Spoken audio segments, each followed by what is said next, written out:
गुरुर्ब्रह्मा गुरुर्विष्णु गुरुर्देवो महेश्वर गुरुर्साक्षात् परब्रह्म तस्मै श्री गुरुवे नमः। ओम गजाननं भूतगणाधिसेवितं कपितजम्बुफलचारुभक्षणं उमासुतं शोकविनाशकारिकं नमामि विघ्नेश्वरपादपङ्कजं। नारायणं नमस्कृत्यं नरं चैव नरोत्तमं देवीं सरस्वतीं व्यासं ततो जयमुदीरयेत्। आइए हनुमान विराजिए कथा कहूँ वेद अनुसार प्रेम सहित गादी धरूं पधारिए पवन कुमार। बोलो पवन पुत्र हनुमान की जय। सियावर रामचंद्र भगवान की जय। उमापति महादेव की जय। शिव महापुराण की जय।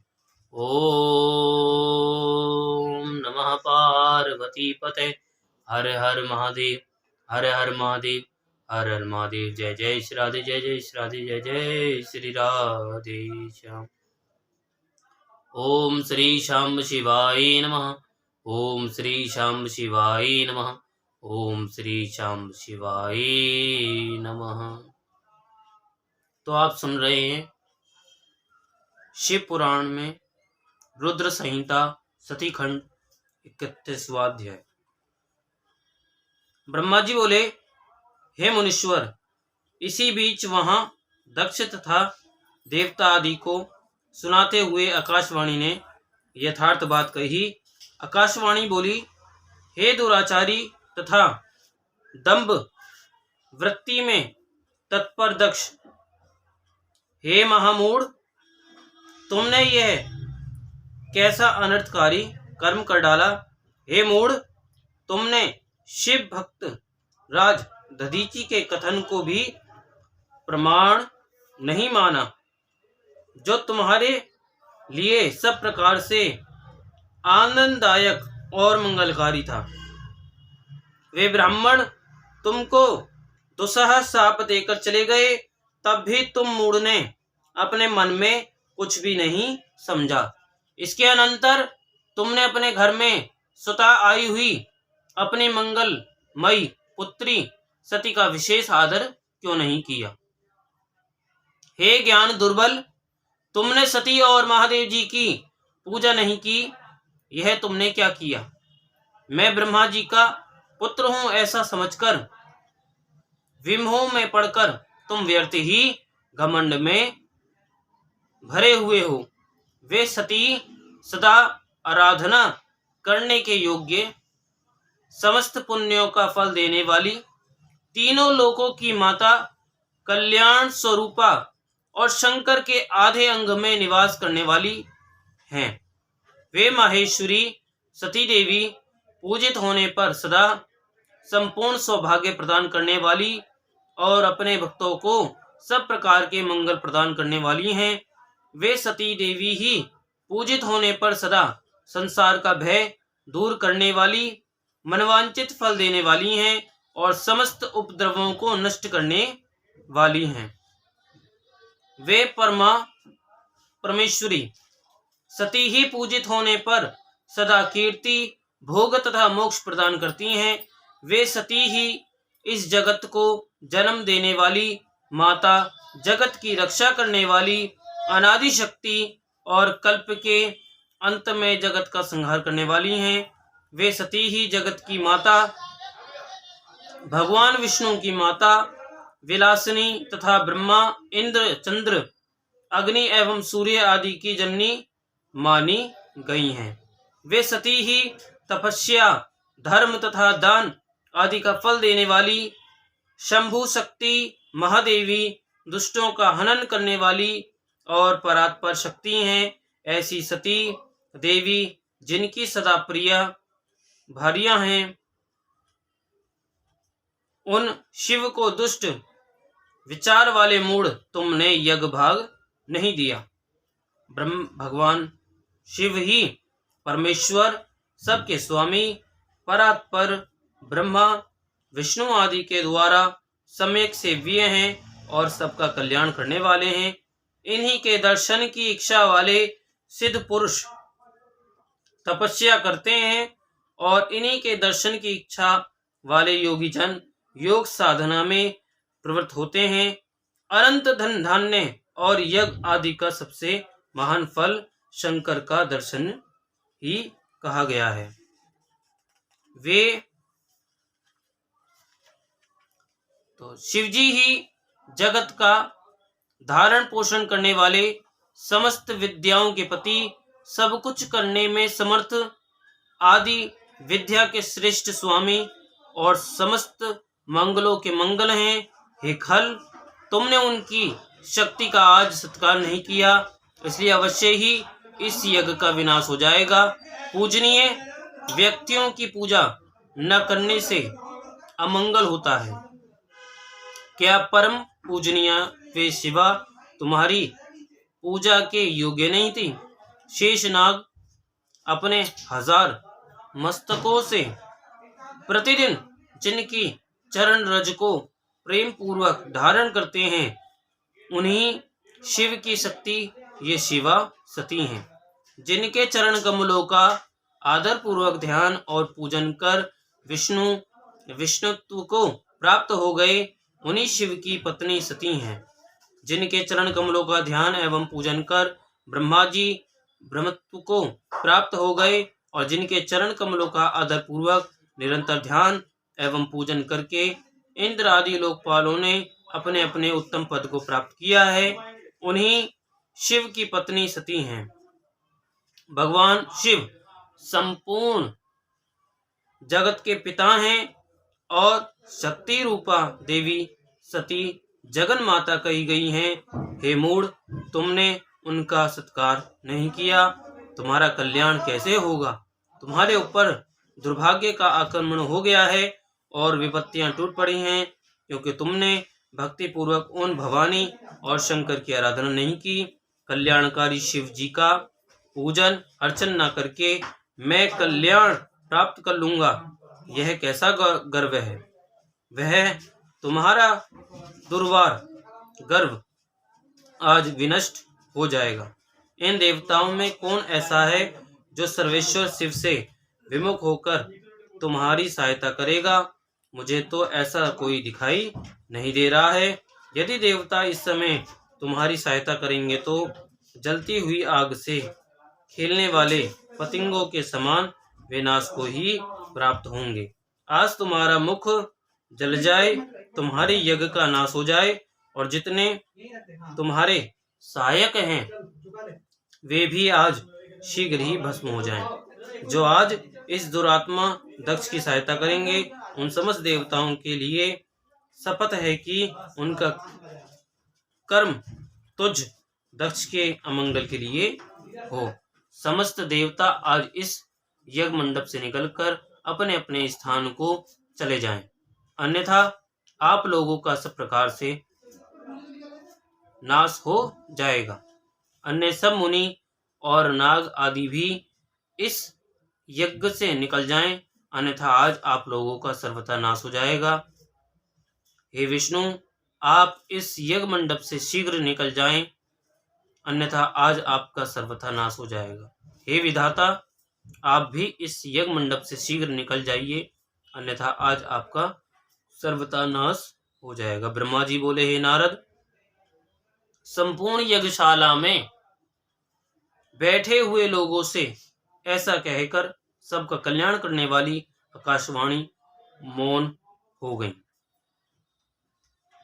हे तात, इस प्रकार की आकाशवाणी को सुनकर विष्णु आदि सभी देवता तथा अन्य मुनि आदि सभी लोग आश्चर्यचकित हो गए। यहीं पर 32वां अध्याय विराम होता है। 32वां अध्याय प्रारंभ होता है। तो नारद जी बोले, हे ब्रह्मन, आकाशवाणी को सुनकर अज्ञानी दक्ष ने क्या किया तथा अन्य उपस्थित लोगों ने क्या किया और उसके बाद क्या हुआ, इसे बताइए। हे महामते, भृगु जी के मंत्र बल से पराजित होकर शिव जी के गणों ने क्या किया तथा वे कहाँ गए, यह सब आप मुझसे कहिए। ब्रह्मा जी बोले, हे नारद, आकाशवाणी सुनकर समस्त देवता आदि आश्चर्यचकित हो गए। वे मोहित होकर जहां तहां खड़े हो गए और कुछ भी न बोल सके। भृगु जी के मंत्र बल से जो वीर शिवगण बच गए थे, वे भागते हुए शिव की शरण में गए। वे महा तेजस्वी शिव जी को आदर पूर्वक प्रणाम करके जो चरित्र हुआ था वह सब बताने लगे। गण बोले, हे देवदेव, हे महादेव, शरणागत दीन वत्सल, शरण में आए हुए हम लोगों की रक्षा कीजिए। हे नाथ, आदर पूर्वक सती जी का चरित्र विस्तार से सुनिए। हे महेश्वर, अभिमान से युक्त दुरात्मा दक्ष ने तथा देवताओं ने सती का अपमान तथा अनादर किया। महाअभिमानी दुष्ट दक्ष ने अपने यज्ञ में आपको भाग नहीं दिया, देवताओं को भाग दिया, किंतु आपके विषय में उस स्वर से दुर्वचन भी कहा। हे प्रभु, उसके बाद यज्ञ में आपका भागना देखकर सती जी कुपित हो गईं और उन्होंने अपने पिता की बार बार निंदा करके योग मार्ग का अवलंबन कर अपने शरीर को भस्म कर डाला। यह देखकर 10,000 गण लज्जावश शस्त्रों से अपने अंगों को काटकर वहीं मर गए। बचे हुए हम लोग दक्ष पर कुपित हो उठे। हम लोग भयानक रूप धारण कर वेग पूर्वक यज्ञ का विध्वंस करने को उद्यत हो गए, परंतु विरोधी भृगु ने अपने मंत्र बल के प्रभाव से हमारा तिरस्कार कर दिया। हे विशंभर, हे प्रभु, अब हम लोग आपकी शरण में आए हुए हैं। आप हमारे ऊपर दया करके इस उत्पन्न भय से हम लोगों को निर्भय कीजिए। हे महाप्रभु, दक्ष आदि सभी दुष्टों ने अत्यंत गर्वित होकर उस यज्ञ में आपका बहुत अपमान किया है। हे शंकर, इस प्रकार हमने अपना सती का और उन मूर्खों का सारा वृत्तांत आपसे कह दिया। अब आप जैसा चाहते हो वैसा कीजिए। ब्रह्मा जी बोले, हे नारद, अपने गणों का यह वचन सुनकर प्रभु शिव ने उनका संपूर्ण चरित्र जानने के लिए शीघ्रता पूर्वक आप नारद का स्मरण किया। हे देवर्षि, भगवान के स्मरण करने पर दिव्य दर्शन वाले आप वहां शीघ्रता से पहुंच गए और भक्ति पूर्वक हाथ जोड़कर शिव जी को प्रणाम कर वहां खड़े हो गए। उसके बाद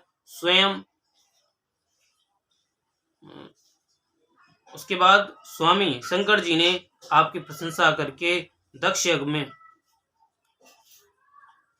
गई हुई सती का समाचार एवं अन्य दूसरी घटनाओं के संबंध में पूछा।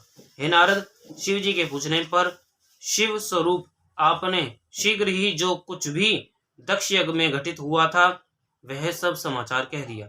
हे मुने, आपके मुख से कही हुई बात को सुनकर महारौद्र पराक्रमी भगवान शंकर शीघ्र ही अत्यंत क्रोधित हो उठे। लोक का संहार करने वाले रुद्र ने उसी समय एक जटा उखाड़कर क्रोध से उसे पर्वत के ऊपर पटक दिया। हे मुने, भगवान शंकर द्वारा जटा पटके जाने के फलस्वरूप वह जटा 2 टुकड़ों में विभक्त हो गई और उससे महान प्रलयंकारी भयंकर शब्द उत्पन्न हुआ।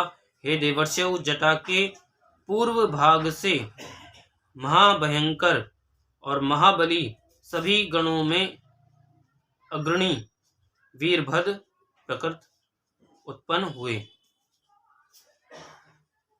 वे चारों ओर से पृथ्वी को घेरकर 10 उंगल पर्यंत पृथ्वी से ऊपर स्थित हो गए। वे पलयांगनी के समान थे और 1000 भुजाओं से युक्त थे। उन महारुद्र महेश्वर के क्रोध युक्त निश्वास से 100 प्रकार के ज्वर तथा 13 सन्निपात उत्पन्न हुए। हेतात, उस जटा के दूसरे भाग से महाकाली उत्पन्न हुई, जो बड़ी भयंकर थी और करोड़ों भूतों से घिरी हुई थी। मूर्तिधारी वे सभी ज्वर क्रूर तथा संसार को भयभीत करने वाले थे और अपने तेज से ऐसे प्रज्वलित हो रहे थे मानो सबको जला देंगे। तदंतर वाक्य विशारद महावीर वीरभद्र हाथ जोड़कर शिवजी को प्रणाम करके कहने लगे। वीरभद्र बोले, हे महारुद्र, सूर्य, सोम तथा अग्नि रूप नेत्र वाले हे प्रभु, मैं कौन सा कार्य करूं, शीघ्र ही आज्ञा प्रदान कीजिए। हे ईशान, क्या मैं आधे ही क्षण में समुद्रों को सुखा दूं, अथवा हे ईशान, क्या आधे ही क्षण में पर्वतों को चूर चूर कर दूं, अथवा हे हर, क्या मैं क्षण भर में सारे ब्रह्मांड को भस्म कर दूं, अथवा क्या मैं क्षण भर में देवताओं एवं मुनीश्वरों को भस्म कर दूं, अथवा हे शंकर, क्या मैं सभी लोगों का श्वास रोक दूं, अथवा हे ईशान, क्या मैं संपूर्ण प्राणियों का विनाश कर डालूं। हे महेश्वर, आपकी कृपा से कोई भी कार्य ऐसा नहीं है जो मैं ना कर सकूं। पराक्रम में मेरे समान न तो कोई हुआ है और न तो होगा। हे प्रभु, आप मुझे जिस कार्य के लिए जहां भी भेजेंगे, मैं आपकी कृपा से उस कार्य को शीघ्र ही सिद्ध करूंगा। हे हर, आप शिव की आज्ञा से क्षुद्र जन भी इस संसार सागर को पार कर जाते हैं, तो क्या मैं इस महान विपत्ति रूपी समुद्र को पार करने में समर्थ नहीं हो सकता।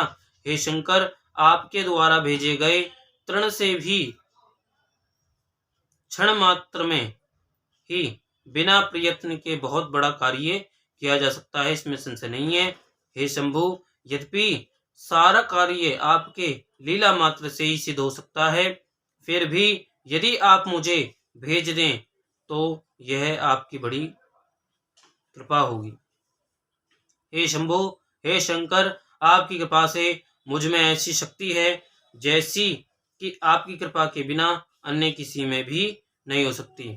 आपकी कृपा के बिना कोई एक तृण भी हिलाने में समर्थ नहीं है, यह सत्य है, इसमें संदेह नहीं है। हे शंभु, हे महेश्वर, सभी देवता आपके नियंत्रण में हैं, उसी प्रकार मैं भी समस्त प्राणियों के नियामक आपके नियंत्रण में ही हूँ। हे महादेव, मैं आपको प्रणाम करता हूँ, मैं बारंबार प्रणाम करता हूँ। हे हर, आज मुझे अपनी इष्ट सिद्धि के लिए आप शीघ्र ही भेजिए। हे शंभु, मेरे दाहिने अंगों में बार बार स्पंदन हो रहा है। हे प्रभु, आज मेरी विजय होगी, अतः आप मुझे भेजिए। हे शंभु, इस समय मुझे विशेष हर्ष तथा उत्साह हो रहा है और मेरा मन आपके चरण कमल में लगा हुआ है, अतः पग पग पर मेरे लिए शुभ परिणाम का विस्तार होगा। हे शंभु, उत्तम आश्रय स्वरूप आप शिव में जिसकी सुदृढ़ भक्ति है, उसी की सदा विजय होती है और उसी का प्रतिदिन कल्याण होता है। ब्रह्मा जी बोले, हे नारद, उनके द्वारा कहे गए इस वचन को सुनकर मंगलापति सदाशिव अत्यंत प्रसन्न हो गए और हे वीरभद्र, तुम्हारी जय हो, यह आशीर्वाद देकर उनसे पुनः कहने लगे। महेश्वर बोले, हे तात, हे वीरभद्र, शांत मन से मेरी बात सुनो और शीघ्र ही प्रयत्न पूर्वक उस कार्य को करो जिससे मुझे प्रसन्नता हो। इस समय ब्रह्मा का पुत्र दक्ष यज्ञ करने के लिए तत्पर है। वह महाभिमानी दुष्ट तथा ज्ञानी विशेष रूप से मेरा विरोध कर रहा है। हे गण श्रेष्ठ, तुम यज्ञ को तथा यज्ञ में सम्मिलित सभी को भस्म करके शीघ्र ही मेरे स्थान को पुनः लौट आओ। देवता, गंधर्व, यक्ष अथवा अन्य कोई भी जो वहां हो, उन्हें आज शीघ्र ही सहसा भस्म कर डालना। वहां ब्रह्मा, विष्णु, इंद्र, यम कोई भी हो, तुम उन सबको प्रयत्न पूर्वक आज ही गिरा दो। देवता, गंधर्व, यक्ष अथवा अन्य कोई भी जो वहां हो, उन्हें आज ही शीघ्र सहसा भस्म कर डालना।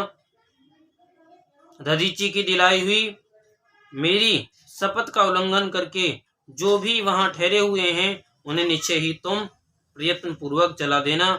यदि ब्रह्मवश प्रमथगण और विष्णु आदि वहां आ जाएं, तो शीघ्र ही अनेक आकर्षण मंत्रों से खींचकर उन्हें भस्म कर देना।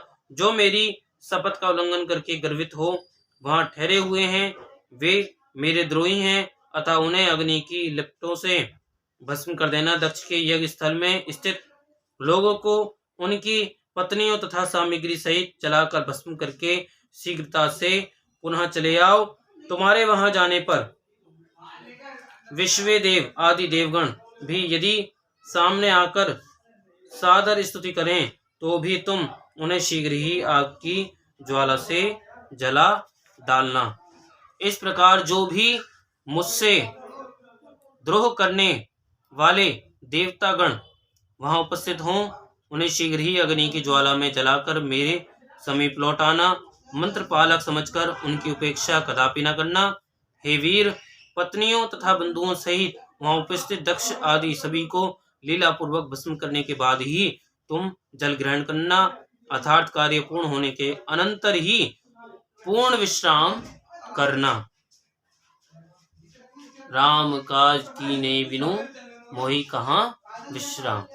तो उन्हें यही आज्ञा दी कि हे वीरभद्र, सब कुछ तहस नहस कर डालना, तब पूर्ण विश्राम करना। ब्रह्मा जी बोले, वेद मर्यादा का पालन करने वाले काल के भी शत्रु तथा सर्वेश्वर शिवजी ने रोष से आंखें लाल लाल कर महावीर वीरभद्र से इस प्रकार कहकर मौन धारण कर लिया। और यहीं पर 32वां अध्याय विराम होता है। बोलो उमापति महादेव की जय, शिव महापुराण की जय। ओम श्री शांब शिवाय नमः। ओम श्री शांब शिवाय नमः। ओम श्री शांब शिवाय नमः।